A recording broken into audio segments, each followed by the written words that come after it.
जय बाबा सालासर धाम। मैं संजय सारंग, गायक चालो सालासर। आपका बहुत बहुत अभिनंदन प्रिय दर्शकों।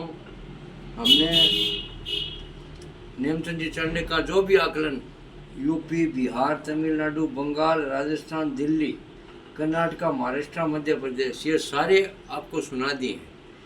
आज उड़ीसा, झारखंड, छत्तीसगढ़ और पूर्वोत्तर भारत, गुजरात, इनकी समीक्षा हम कर रहे हैं।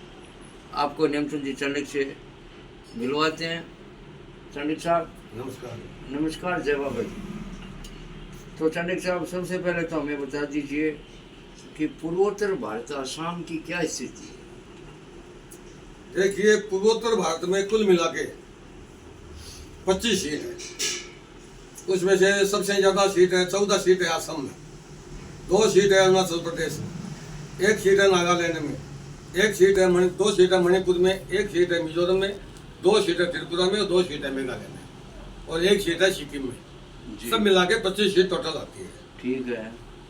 अब 25 सीटों का आंकलन यह है कि जो असम की 14 सीट पर है, 14 सीट है, उनमें 12 सीट पर बीजेपी के लिए चुनाव लड़ रही है, 2 सीट अपने सहयोगियों को दे रखी है असम गण परिषद को। और 14 सीट में से जो आंकलन है और जो फीडबैक मिल रहा है, उनमें से 2 सीट वो जा रही है यूडीएफ को, जो अजमल की पार्टी है, उनको जा रही है।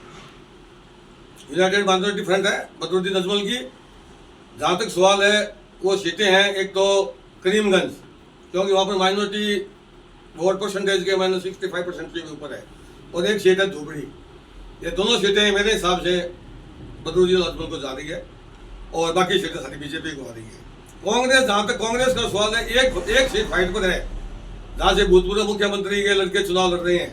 गौरव गोगोई, जो कि असम के पूर्व मुख्यमंत्री तरुण गोगोई के पुत्र हैं, वो 16 सीट से चुनाव लड़ रहे हैं, लेकिन वो भी सीट बहुत काफी कठिन संघर्ष में फंसी हुई है और वहाँ पर बीजेपी के उम्मीदवार काफी एज पर है। तो शायद मुश्किल है कि असम में कांग्रेस का खाता खुले। असम में खाता ही नहीं खुले? नहीं, बिल्कुल नहीं खुलने वाला। अब बात करते हैं 2 सीट अरुणाचल की। अरुणाचल में लोकसभा की सीटों के साथ साथ विधानसभा चुनाव भी हो रहे हैं, और वहाँ की हालत देखिए, 10 सीटों पर भारतीय जनता पार्टी के विधायक निर्विरोध निर्वाचित हो गए। कांग्रेस के पास कैंडिडेट नहीं है। चुनाव इलेक्शन कॉन्टेस्ट करने के लिए बीजेपी के सामने उनके पास उम्मीदवार नहीं है। बीजेपी के 10 उम्मीदवार निर्विरोध जीत गए अरुणाचल में। वहां पर एक सीट से केंद्रीय मंत्री किरेन रिजिजू चुनाव लड़ रहे हैं, उनकी जीत फाइनल है, और एक सीट है तुरा। वो दोनों सीट अरुणाचल की बीजेपी जीत रही है। उसके बाद में त्रिपुरा की दोनों सीट है, बीजेपी बहुत ज्यादा मार्जिन से चुनाव जीत रही है त्रिपुरा की दोनों सीटें। मणिपुर की 2 सीट है, एक सीट जो बीजेपी की एनडीए की सहयोगी है क्षत्रिय पार्टी, वो जीत रही है, और जो आउटर मणिपुर है वो बीजेपी जीत रही है। नागालैंड है, वो बीजेपी की सहयोगी एनडीए जीत रही है। मिजोरम की 1 सीट है, बीजेपी की एनडीए सहयोगी जीत रही है। मेघालय में 2 सीट है, एक बीजेपी जीत रही है, एक वहां की क्षत्रिय पार्टी चुनाव जीत रही है। ये पूर्वोत्तर भारत का ये आंकलन है। 25 सीट में शायद कांग्रेस का खाता नहीं खुले। खाता ही नहीं खुले? हाँ, नहीं खुले। और कोई आ जाए तो ज्यादा से ज्यादा कोई 1 सीट आ जाए तो आ सकती है, बाकी मेरे हिसाब से बहुत मुश्किल काम है। और हमारे दर्शकों को ये बहुत बड़ी जिज्ञासा है, और कितने भी मैसेजेस आ गए हैं कि उड़ीसा का हमें बता दीजिए, जबकि वहाँ पे वोटिंग नहीं हुई है। अभी वोटिंग नहीं हुई है। 4 चरणों में उड़ीसा में वोटिंग है, क्योंकि वहाँ पर विधानसभा चुनाव भी साथ हो रहे हैं। अच्छा। विधानसभा चुनाव भी उड़ीसा में साथ में हो रहे हैं। और उड़ीसा में 2019 का जब चुनाव के सवाल है, 21 सीट में से 8 सीट बीजेपी को मिली थी, और 12 सीट बीजू जनता दल, नवीन पटनायक जो आगे लोकल नेता है, उनको मिली थी बीजू जनता दल को, और 1 सीट कांग्रेस, जो कोरापुट सीट है वो कांग्रेस के खाते में गई थी। लेकिन 2019 के चुनाव का आप आंकलन देख लीजिए, बीजेपी का वोट का परसेंटेज था 38.90 और बीजू जनता दल का वोट परसेंटेज था 40%। ज्यादा मार्जिन नहीं था जी। बीजेपी कुछ सीटें बहुत कम मार्जिन से आ रही है। जैसे मैं आपको पूरी का उदाहरण दूं, पूरी से बीजेपी के संबित पात्रा, काफी बड़े नेता है, वो मात्र 11,000 वोटों से चुनाव हार गए थे। पूरी लोकसभा से बीजेपी के संबित पात्रा 11,000 मामूली वोटों से हारे थे। ऐसे बीजेपी कई सीटें थी, लेकिन इस बार वहां का हवा का रुख बिल्कुल अलग है। पहले तो बीजू जनता दल और दोनों के साथ में चुनाव लड़ने की बात थी। कांग्रेस तो वहां पर कुछ है ही नहीं। कांग्रेस का वोट बैंक तो वहां पर घट गए, बिल्कुल 8% पर आ गया। तो उड़ीसा में चाणक्य साहब, इसमें आप उड़ीसा को कितनी सीटें बीजेपी को और कितनी कांग्रेस को दे रहे देखो हैं? आज के दिन बीजेपी वहां पर 14 सीट आराम से जीत रही है। 14 सीट बीजेपी बिल्कुल। ले देखो जाएगी। बीजेपी जो सीट इंक्रीज कर रही है, एक सीट इंक्रीज कर रही है अपने ये, एक तो कटक सीट बीजेपी इस बार गेन करेगी, मैं आपको बता दूं। जी। और दूसरी राउरकेला के पास में है संबलपुर सीट, वहां से बीजेपी के केंद्रीय मंत्री हैं धर्मेंद्र प्रधान, वो खुद चुनाव लड़ रहे हैं। 2 सीटें तो बीजेपी के ही आने वाली है। एक पूरी सीट जो बीजेपी के सुमित पात्रा बहुत कम वोटों से आ रहे थे, 11,000 वोटों से आ रहे थे, पूरी सीट बीजेपी के लिए जाती है।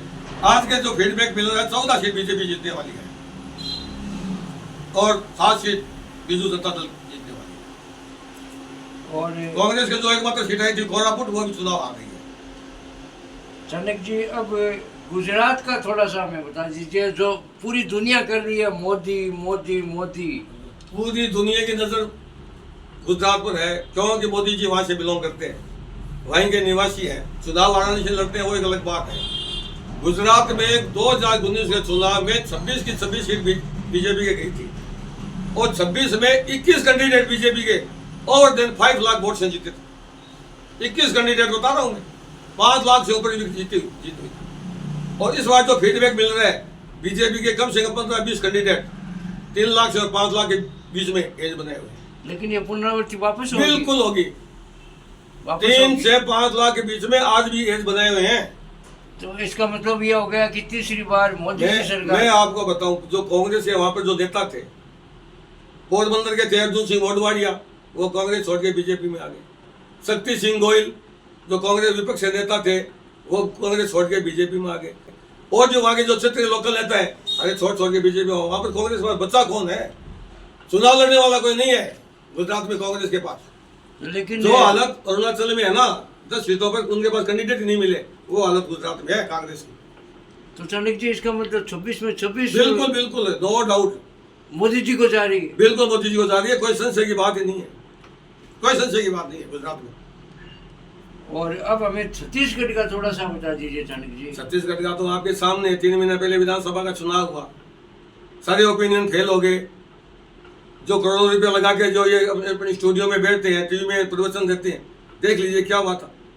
बोले बीजेपी को 25 सीट आएगी, कोई 24 बता रहा था, कोई 23 बता रहा था, और बीजेपी 56 सीट पर पहुंच गई। और किसके नाम पर पहुंच गई? सिर्फ मोदी के नाम पर पहुंच गई। और वहां पर 11 सीट है, टोटल 11 सीट है। और मैं आपको इसमें एक बात और ऐड कर दूं जी।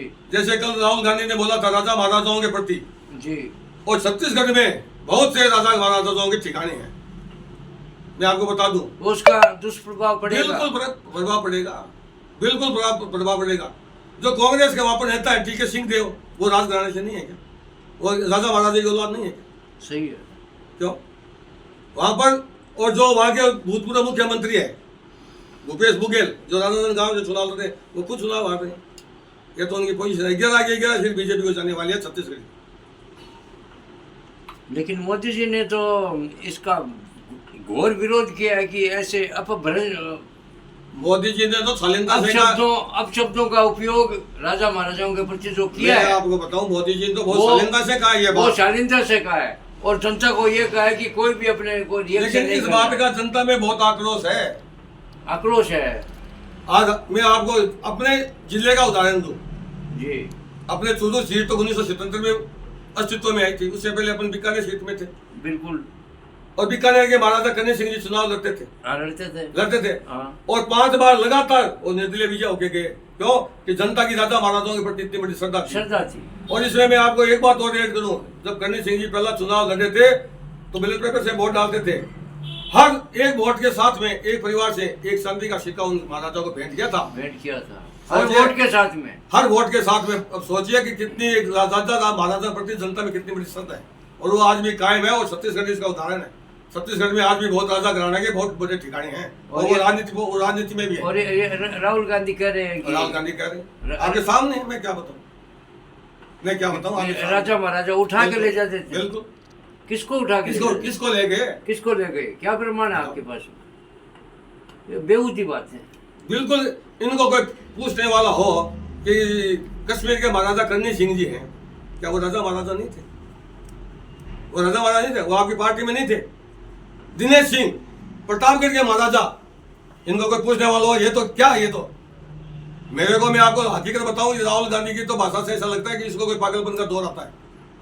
दिनेश सिंह जो प्रतापगढ़ के महाराजा थे, इंदिरा गांधी के सबसे विश्वस्त आदमी थे वो, और इंदिरा गांधी उनके एडवाइस पर काम करती थी। क्या वो राजा महाराजा नहीं थे प्रतापगढ़ के? तो ये कश्मीर में तो ये फारूक अब्दुल्ला को राजा बना रहे हैं। तो अब आप खुद सोचिए, फारूक अब्दुल्ला को राजा बना रहे हैं ना, इसलिए इनकी मानसिकता देख लीजिए। मोदी जी ने बोला है। बिल्कुल, क्यों नहीं बोलेंगे? इनकी मानसिकता देख लीजिए ना, कितनी गिरी हुई मानसिकता है इनकी, और इनको जनता करारा जवाब देगी चुनाव में। इस बात का जनता इनको करारा जवाब देगी। मैंने कल आपको इंटरव्यू में बताया था, जो ये राजा घराना है मध्य प्रदेश में भी सब राजघराने बहुत है। ग्वालियर राजघराना देख लीजिए। दिग्विजय सिंह किस पार्टी के नेता है? कांग्रेस के नेता नहीं है, राजगढ़ से चुनाव लड़ रहे हैं। उनका ठिकाना कौन सा? राधोगढ़। वहां के महाराजा नहीं है क्या? क्या दिग्विजय सिंह जी? क्यों? उनके प्रति आप शब्द कहना तो खुद देख लीजिए, अच्छी बात नहीं है। जनता बहुत करारा जवाब देगी, और कुछ नहीं है। पूरी 11 की 11 सीट छत्तीसगढ़ की और बीजेपी की झोली में जाने तो इस बयान से जनता में आक्रोश है। बिल्कुल, क्यों नहीं होगा? क्यों नहीं होगा? कि नवाबों के प्रति और औरंगजेब के प्रति इन्होंने कुछ नहीं कुछ बोला। नहीं। और के राजा महाराजा नवाबों के प्रति, औरंगजेब के प्रति, बादशाहों के प्रति, निजाम के प्रति एक शब्द भी नहीं है। हैदराबाद का निजाम नहीं था क्या? हैदराबाद का निजाम नहीं था, उसने ही विरोध किया था। भारत में विलय का सबसे ज्यादा विरोध हैदराबाद के निजाम ने किया था। वो तो गृह मंत्री सरदार पटेल थे, तब उसको सरेंडर करके भारत में मिला दिया उस रियासत को। आज इनकी जबान बंद होगी, राहुल गांधी जी की, उनकी जबान बंद होगी। महाराणा प्रताप ने अकबर के साथ युद्ध किया, हिंदुत्व के लिए युद्ध किया, वो ये कुर्बानी भूल गए, बलिदान भूल गए। इनको सिर्फ अपनी माइनॉरिटी वोट की चिंता, इनको कुछ नहीं है। तो वो राजस्थान वो जवाब नहीं देगा। इनको देश से कोई लेना देना नहीं है, कोई जनता की गरीबी बेरोजगारी इनको उनका कोई मुद्दा नहीं है। इनको सिर्फ अल्पसंख्यक का वोट लेने के लिए ये सब ऐसे बयान ले रहे हैं। और ये महाराणा प्रताप के चित्तौड़गढ़ से अपने को विजय साबित कर रहे हैं, विजय साबित कर रहे हैं। तो क्या जनता उसकी चीज का जवाब नहीं देगी? जनता इतनी बेवकूफ नहीं है, जनता सब समझती है। और चाणक्य साहब, हमें झारखंड का थोड़ा सा और बता दीजिए। देखो, झारखंड में 14 सीट है टोटल। झारखंड बिहार से अलग हुआ एक राज्य है, टोटल 14 सीट है। और 2019 के चुनाव में 12 सीट पर भारतीय जनता पार्टी विजय हुई थी। एक सीट पर एनडीए का सहयोगी सुदेश महतो, वो फिर इस बार चुनाव लड़ रहे हैं एनडीए के साथ में। और एक सीट पर हुआ थी झारखंड मुक्ति मोर्चा के उम्मीदवार विजय हुए थे जी। और कांग्रेस का वहां पर कोई लेना देना ही नहीं है। और इस बार भी 13 सीट बीजेपी की झोली में जा रही है, और जो विजय हुए थे वो भी बीजेपी में आ गए। तो शायद एक सीट उनको मिल जाए किसी तरह, वो अलग बात है। बाकी फिर 14 की 14 सीट झारखंड की बीजेपी खाते में जाने वाली है। चाणक्य जी, ये अपने हेरिटेज मार्केट तो फिर 300 के नीचे बढ़ जाएगा। मैंने 300 के नीचे ला रहा है। मैंने आपको कल भी बोला, मैंने आपको कल भी यह बात कही थी कि जो 6 तारीख को तीसरे चरण का चुनाव होने वाला है ना, उसके बाद में देखिए। और आप मेरी बात को रिकॉर्डिंग कीजिए और मेरे से बात कर लीजिए। 4 तारीख को रिजल्ट आएगा, उसके बाद में जो 95 सीट पर, 54 सीट पर, और एक जो खुजराव सीट का चुनाव कैंसिल हो गया बैतूल का, वो साथ में हो रही है। टोटल 95 सीट पर पोलिंग होने वाली है 6 तारीख को तीसरे चरण में। उनमें 10 सीट इंडिया गठबंधन को मिलने वाली नहीं है। 10 सीट मिलने वाली नहीं है। ये तो आपने कल भी बोला। कल भी मैंने बोला था, और मैं फिर रिपीट कर रहा हूँ। तीसरे चरण का जब रिजल्ट आएगा, कौन कौन सी सीट पर चुनाव हुआ, और यह आप देखें, बाद में देखिए। और आप मेरी बात को रिकॉर्डिंग कीजिए और मेरे से बात कर लीजिए। 4 तारीख को रिजल्ट आएगा, उसके बाद में जो 95 सीट पर, 54 सीट पर, और एक जो खुजराव सीट का चुनाव कैंसिल हो गया बैतूल का, वो साथ में हो रही है। टोटल 95 सीट पर पोलिंग होने वाली है 6 तारीख को तीसरे चरण में। उनमें 10 सीट इंडिया गठबंधन को मिलने वाली नहीं है। 10 सीट मिलने वाली नहीं है। ये तो आपने कल भी बोला। कल भी मैंने बोला था, और मैं फिर रिपीट कर रहा हूँ। तीसरे चरण का जब रिजल्ट आएगा, कौन कौन सी सीट पर चुनाव हुआ, और यह आप देखें। तो हेरिटेज मार्केट अपना व्यापार करता है, इसको कोई मतलब नहीं है। मैं आपको हेरिटेज बताऊं, 330 सीट यही तो है मार्केट है, जो बीजेपी को 335 सीट तक ले गया था। ले गया। आज ऐसी कौन सी बात आ गई? आज कौन सी सीट हाँ, आ क्या गई? क्या ऐसा हो गया? मोदी जी ने ऐसा कौन सा गलत काम कर दिया जो आज बीजेपी की 30 सीट घटा दी इन्होंने? ये फिर एनडीए में बाहर कहते हैं जनता गुमराह है और ये सीटें फिर बढ़ने वाली है बीजेपी। सत्ता बाहर कहते हैं बीजेपी का सेशन फिर बढ़ने वाला है। तो चाणक्य जी बहुत बहुत आपका अभिनंदन, आपने हमें समय दिया और कल हमें फिर 5-6 राज्यों का और बता दीजिए तो हमारे सालासर बाबा के जो भक्त हैं उन तक सबको जानकारी पहुंच जाए कि चाणक्य जी का क्या आकलन है। मैं तो सालासर बाबा की जब उनका मैं भी तो भगत हूँ। बिल्कुल, आपकी और मेरी पैदल मैं यात्रा तो साथ हुई है हाँ, मैं तो उन्हीं के चरणों में ध्यान करके ये मेरा आकलन बता रहा हूँ। और मैसेजेस आ रहे हैं कि मैं- चाणक्य जी को प्रणाम कि मैं तो- उनका आकलन हर बार सटीक मैं जाता तो है। उन्हीं के चरणों में प्रणाम करके अपना आकलन दे रहा हूँ। जय बाबा सालासर, जय भक्तों की। कल फिर हाजिर होते हैं।